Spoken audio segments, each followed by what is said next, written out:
Steve Jobs, Elon Musk, Warren Buffett, Bill Gates, Ted Turner. Success leaves clues, kids. I just named 5 of the greatest names in business in the last 150 years. And they all have one thing in common. They're ball busters. They're hard as nails. Where does that leave you? I still work 50, 60 hours a week. And I haven't had to work in 35 years. You're not willing to do anything. You're not willing to sacrifice anything to be a high-performance person. I don't want to be like that. No, most people don't. I want to be liked. Yeah, well, see, you want to fit in.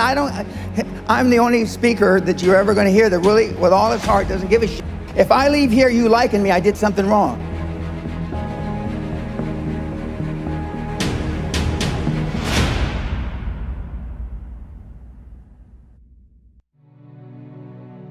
If we would like to improve the quality of our lives, personally and professionally, what would be your advice? What can we do? What is most important? Well, the most important thing is self-esteem. The people that we read about, the people that we admire, the Elon Musks, the Steve Jobs, the Warren Buffetts, etc., all have one thing in common. They have extremely high self-esteem. Of course, you've heard me say this before, self-esteem is built the first 7 or 8 years of life. And unfortunately, we're with our parents the first 7 or 8 years of life. Ergo, we don't have too much high self-esteem. But to build high self-esteem, and the way you build high self-esteem, if you're 25, 35, or 45, is to be around, surround yourself with other people that have high self-esteem. Show me your friends and I'll show you your future. And so you can reverse your childhood by who you associate with. How do you do that? Well, you find people that are where you want to be, but they're already there. You're 22 years old, you're 32, you're 41 years old, and there's a guy or a gal who's 45 years old who is where you want to be. They've accomplished a lot of things. If you're into, they're saving the world, they're using their money for good causes, go associate with those people, be around those people. And they're easy to find. But they're not going to knock on your door. They're not going to come to your apartment or your flat and ask you, oh, can I help you?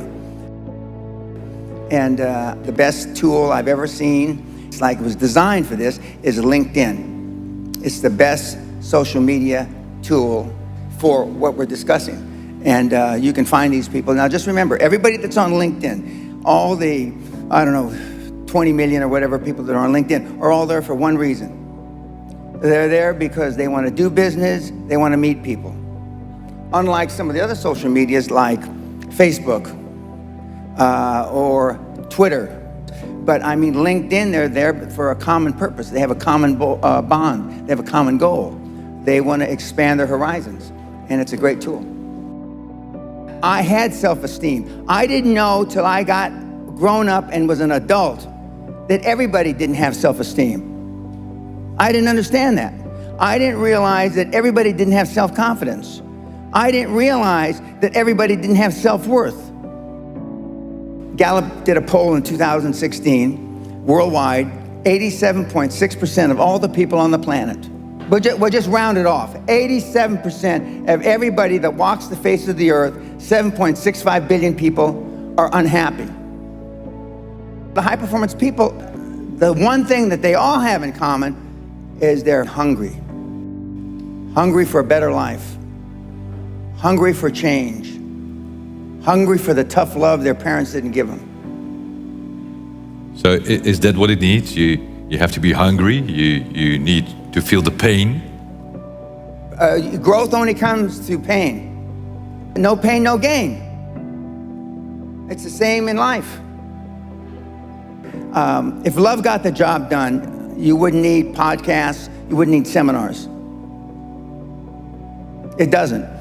Tough love gets the job done. But being liked doesn't get you a raise when you're working for wherever you're working for. Efficiency, accountability. Most people that come to seminars are there because they weren't held accountable when they were growing up. What is your definition of a high-performance person? Being all that you can be every day. 24/7, 365, being all you can be. I asked the question a couple days ago. How many of you can raise your hand, but how many of you have kids? Don't raise your hand now. How many of you would like to have your kids grow up just like your parents? You know the answer, don't you? Close to zero. Because they were shitty role models. Now, I'm not going to ask the second question. How many of you would like your kids to grow up and be like you? But being a high-performance person is a full-time job. I'm like this when I wake up in the morning to brush my teeth. I'm like this when I brush my teeth before I go to sleep. I'm like this 24/7, 365, and I've been like this for the better part of 50 years. I'm always like this. I'm always pushing the edge of the envelope. But the sun is going to gobble up the earth in about between 7 and 11 billion years. Although I'm planning on living a long time, I'm not going to live quite that long. But I just work hard. I don't know any other thing than hard work. And hard work is out of favor now. It just is. But I'm a dying breed. I'm a Neanderthal. I understand that. I'm sad to say that because I know it's a sad commentary for the human race. Because you're not willing to make any sacrifices to be high performance. I still work 50, 60, I don't consider it work. I still work 50, 60 hours a week. And I haven't had to work in 35 years. So the bottom line, you're not willing to do anything. You're not willing to sacrifice anything to be a high performance person. It sounds strange in hindsight. I found making $450 million easy. Easy. And I wanted to do something more with my life. And so when I got into the financial coaching, I wanted to change the fabric of financial coaching, which I have. And I wanted to be known as and now that's what they call me, the greatest of all time. But this was just me flapping my mouth 25 years ago. Now I am the greatest of all time, vis-a-vis creating wealth through people like yourselves. And I wanted to leave that legacy. And I wanted people, like I'm from the barrio, I'm a real rough background, been in jail 5 times, did a lot of ugly things. But I'm glad it happened to me because I know what the other side, like some of you have never been kicked in the teeth. I know what it is to be kicked in the teeth and my teeth be on the pavement. I know what that feels like. I know the humiliation. Forget the pain, you get over the pain. I wanted the poor kids to understand that they had a methodology, there was a methodology used by one of them that was once poor and got in a lot of trouble. You can do it if you want to do it bad enough. The operative part of that little description is if you want it bad enough. Muhammad Ali, arguably one of the greatest fighters ever, he was talking shit since he's 14, 15 years old, I'm the greatest. Before he ever had a professional fight. My father said, if you've got something in your mind, it should come out of your lips. The squeaky wheel gets the grease. And you've been taught all your life not to ask. You've been trained, keep your head down, don't embarrass yourself, don't embarrass the family, don't say things that may not happen. And I do just the opposite. I tell you to set goals beyond your lifetime.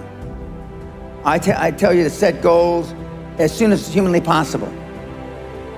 When kids come to me, they want to make 1 million, 10 million, and then when they've made 100 million, they say, Mr. Pena, we would have never, ever dreamt that we could create 100 million until we met you.